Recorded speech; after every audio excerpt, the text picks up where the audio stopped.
What is up, guys? It's the Nightwing at Way of Life Esports coming at you guys with another League of Legends video here today, talking about the LEC 2020 Summer Split Week 4 thoughts and opinions. So LEC Week 5, from what I've been told, will resume next week because the LEC is going to be going on vacation for a week. You can see all the players, obviously posting on their social medias that they're on vacation, and I'm glad for them. They always play a lot. These pro players are always grinding, so taking a week off is personally okay. You always want to have that mental reset. You always want to ultimately take a break, take a back seat from the game, and just relax a little bit. There's, a lot of players that have said over the years that grinding so much League can burn you out, and you don't want to experience burnout, especially in the summer split when Worlds is definitely on the horizon, and we definitely might not even have Worlds, but it's ultimately something you want to prepare for mentally, and so you can be at your peak form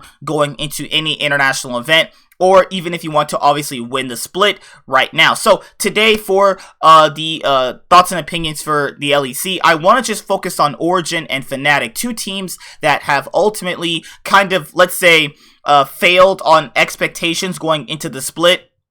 Origin with Alphari, Xerxes, Nukeduck, Upset, and Destiny were supposed to be at least top 3. Most people always put Origin as a top 3 team. They are good at what they can do, but they're never going to be able to overtake teams like Fnatic and G2 based off caliber of players and draft and also macro movement. So Origin to me are primarily pretty slow, all things considered. They like to draft for late game scaling picks, which will give them better team fighting, which ultimately is, to me, a late game insurance policy because they realize they're not that good at early game. Now that makes a lot of sense because you don't want to obviously expose a weakness of yours if you could just obviously keep it hidden. Now that makes perfect sense, but in the LEC, a lot of teams like to obviously play very, very fast. So if you're playing against a ton of teams in your own region that like to play fast, they like to play for side lane pressure, they like to play these 1-3-1 comps, they like to always, up the tempo of the game.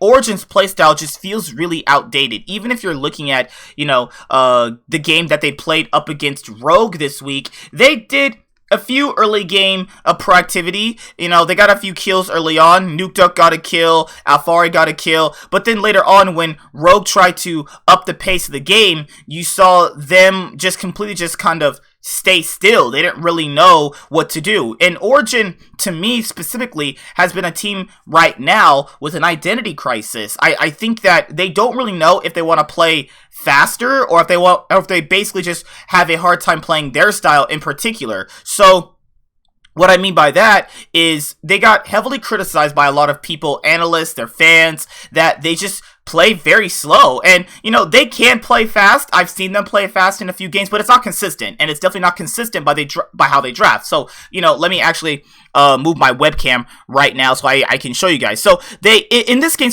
in particular against Rogue, they drafted Gangplank, Gragas, Orianna, Ashe, and Tahm Kench. So not necessarily the more faster paced team comp by what you can obviously see, but it's also a mixture of what are they trying to do. This team lacks team fighting. It has engage, it has CC, but you can't really team fight with this. You can just engage on to your opponent with the Gragas body slam flash. You have the Ashe arrow, you have the Tahm Kench to save the Ashe or obviously save the Orianna, but it doesn't really do anything though. They're kind of just more or less so focused on scaling picks. And hey, Dragon X is still considerably one of the best teams in the LCK right now. Well, they lost to KT Rolster last night, but nevertheless, you can understand my point that, Dragon X is primarily pretty slow in a region that, has pretty aggressive players in the LCK. So it's not that their style can't work. It's more or less so I don't think they know how to adapt with the veteran players that they have. Now,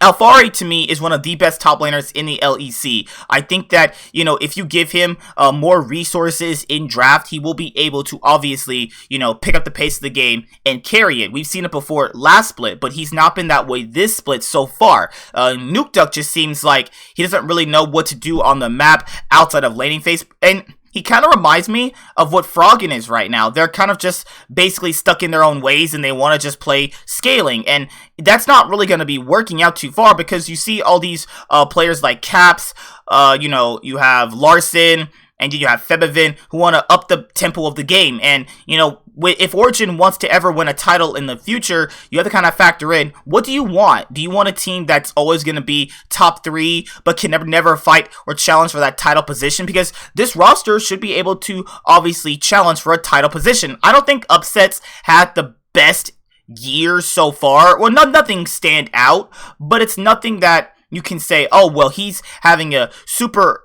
big impact on his team. Now, looking at Destiny, a lot of the regions, well, just more or less so, NA and, well, EU just has the one Oceanic import. NA has, FBI and Ryoma. I like that, LEC and LCS are giving chances to the Oceanic players. I've watched Oceania. It's definitely not good, but there are some players there that could be LEC or LCS caliber. Now, it's very few in between, I'm going to tell you that much, but I think that them giving chances to players like these is fine. Also, you save a lot of money because their contracts are probably going to be really, really cheap if you buy them from their Oceanic teams. Let's be honest here. So I think that taking a risk on Destiny is fine. I don't think he's actually been bad. I don't think he's been great. He's been pretty much underwhelming, but, I'm willing to kind of let that subside because a player like Upset, and a player like Nukeduck, a player like Xerxes, and a player like Alphara should know what they want to do around the map. But, to be fair, Destiny has to be a player that can impact the map, and I just really haven't seen him do that. I honestly just haven't really seen him impact the map pretty much at all. He's kind of just a lane bot for Upset, and that's kind of just all that I've seen right now. And the last player I want to look at on the roster so far is Xerxes. Xerxes is nothing like Yankos or Selfmade or Shadow. He's more or less so a forgiving jungler who kind of just likes to stay on his side of the map, invade at certain times, throw a few ganks here or there, and that's pretty much it. He doesn't also impact the map a lot as most people would think. Last year on Splice, you saw Xerxes impacting the map very, very heavily, and I thought that coming onto Origin with much stronger players, he would basically be able to do that, and I just not really have been seeing that this year from him. He's been more or less so, he's been content with just being a Xmithy level jungler, which is fine. I mean, Xmithy was literally winning titles last year, but in Europe, that's not going to work because the competition is much better, and the competition actually doesn't favor that playstyle anymore. So if Xerxes is basically at 21 minutes, basically not doing anything, then they're also basically going to be lackluster. So you have your two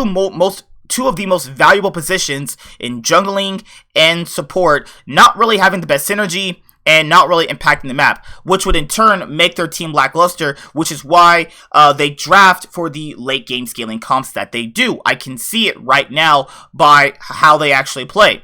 Now, looking at the games this week where they obviously went 0-2, I'm not really too sure what their end goal is for a lot of their game plan. They just seem like they're just gracefully losing, which doesn't make any sense. Like, against teams like Vitality, they should be able to win against teams like this. But as I said before, Vitality really isn't that bad. They've actually been slowly improving. Like, their team fighting is getting a little bit better. Comp is playing better. Like, the whole of their team is playing better, but not to a playoff team standard. It's more like you can see the improvements they're making with this roster, and it's actually kind of sad they didn't have this roster last split with all their visa issues. Now, talking about Origin specifically, leaning back to them, I think that Origin have to figure out what playstyle worked for them, what got them the wins, what made them that third place team in the LEC.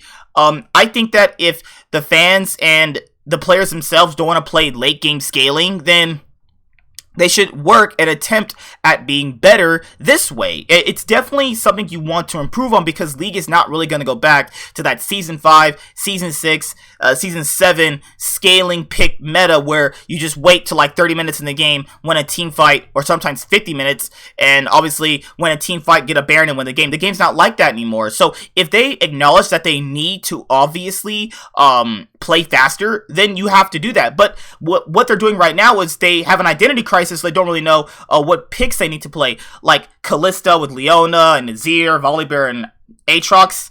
I mean, I don't really understand the Aatrox picks that they do, because Alfari always picks Aatrox. I mean, Aatrox is a good duelist, great split pusher, but I don't think he's even impacting the map the same way he used to. So those are my issues with Origin right now. It's obviously a team that had a lot of expectations going into the split. You know, if they're consistently third place, then I want to see them at third place. It really just kind of sucked they're losing this much, and they don't really know what they ultimately want to do.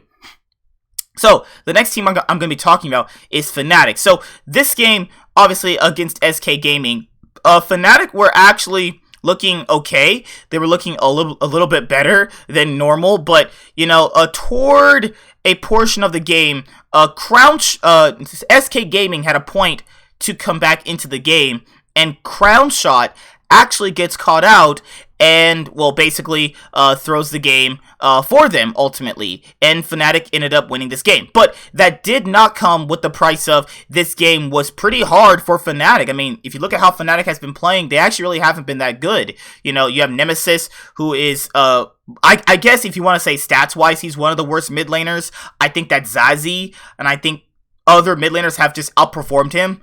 Hylissang has still those off games. He wasn't really playing that good in this week in particular.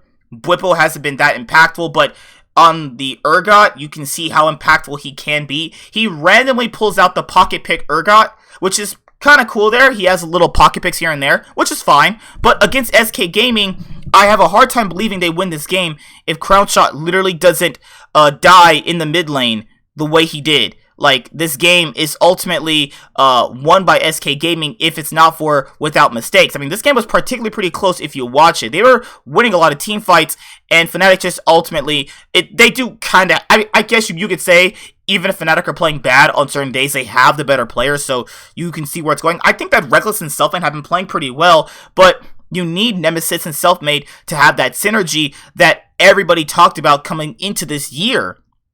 You need Bwipo to be on his MVP spring 2020 split form. I mean, that's how they're going to be performing well. They're just not at that form yet. And if you look at the Schalke game, this game was just Gilius styling on them. Gilius is fucking trash. Like, what is going on? Gilius is terrible. Gilius is straight up dog shit. And somehow, some way, this dog shit jungler is able to beat a team like Fnatic. And Fnatic, I've never seen it this bad, to the point where they're losing to teams like Schalke, who were 0-8 going into this game. They ultimately had no point in winning this game, but I really thought Fnatic were going to get their confidence back going and having a 2-0 week. But no, Schalke pull off the upset, and Gilius has, I guess, one of the best games of his career, which doesn't make any sense whatsoever. It's just like, huh?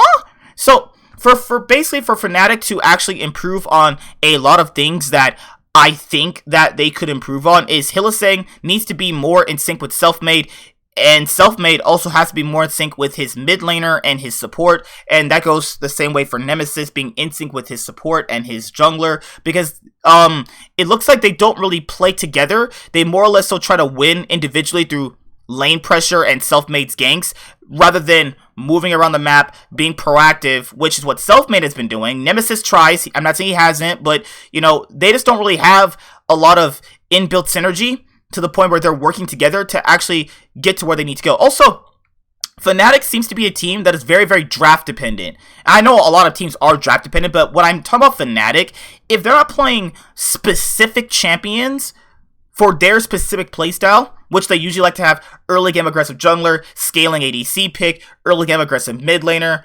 I guess you could say split push top laner, as what I've always seen from them.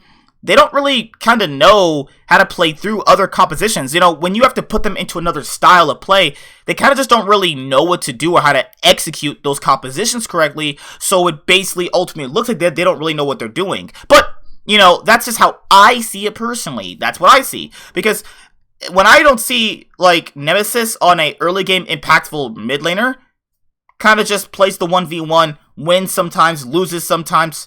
If Selfmade is not on, like, a Nocturne or a Rek'Sai or a Lee Sin, he's not really doing anything. I think they are extremely draft dependent, and they're not as flexible or versatile as most people would lead you to believe. Now, I think that Reckless has made a lot of strides to actually improve on its gameplay. You saw him playing mages in the bot lane, which I think is really, really good. I'm actually glad they're able to do that, because when you go into best of fives, ultimately, you can have that as a point of reference to the point you know that Reckless is flexible. That's good.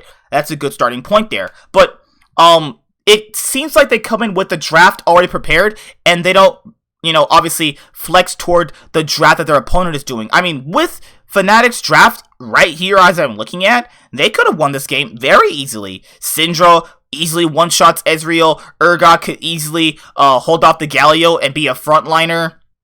You have Nautilus, who basically just provides the same thing as Leona, except differently. You have Kai'Sa, which is ultimately going to outscale Ezreal. All Schalke's comp is Galio and Lee Sin. So yeah, they definitely had a chance to win this game. They're not this bad to the point where they're losing to teams like Schalke. So, that's it for my LEC Week 4 thoughts and opinions. Just kind of wanted to focus on just these two teams in particular, because a lot of people have been asking me questions about them. So I wanted to answer them, obviously, and just give my own personal opinion on things that I've noticed what they're doing. It just seems like, and even hearing like the Fnatic voice comms, they know what to do, but, like, it's indecisive as well. Like, when Hylissang says, I'm going, we can't win this, and Selfmade is saying, like, yeah, we can win this, I'm going in. Definite disconnect right there. So you have to kind of work on those communication and synergy issues as well. But that's it, guys. See you guys later. Like, comment, subscribe, most of all, enjoy. I'm a Nightwing, and Way of Life Esports is signing out, guys. Peace. Have a great day. Hi there, guys. Be sure to like and subscribe to the channel for more stuff. Yeah, thank you.